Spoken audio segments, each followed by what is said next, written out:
आज आपण बघतो हायड्रोपोनिक फार्मिंग एक नवं टेक्नॉलॉजी Right. आलेली आहे, ज्याच्यामध्ये आपल्याला अतिशय चांगलं उत्पन्न मिळतंय. सेकंडली आपण सोशल मीडियावर बघतो की काही मुलं घरामध्ये सॅफ्रन बनवतायत, बरोबर. ते चांगलं उत्पन्न मिळवत आहे. म्हणजे आणि हे सगळे मुलं जे आहेत ते IIT पास आउट्स आहेत, जे त्यांनी जॉब न Correct. करता ते शेतीकडे वळत आहे.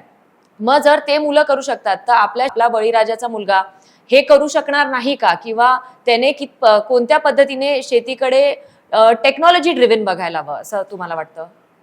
एक अतिशय महत्त्वाचा विषय असा आहे की येणाऱ्या काळात हे होणारच आहे. पण आज तुम्ही किती किती लवकर स्वीकारता आणि तुम्ही किती लवकर ते अडॉप्ट करता, जो कोणी हे सगळ्यात अगोदर स्वीकारेल तो याच्यातला राजा असणार आहे. या पूर्ण ह्या जगाला पोषण देणारा मग कोण हे जेव्हा येईल त्यावेळेस भारत असणार आहे. की युवकांनी हा व्ह्यू आणि विजन ठेवून जर आलं तर निश्चितच याच्यामध्ये यश जे आहे.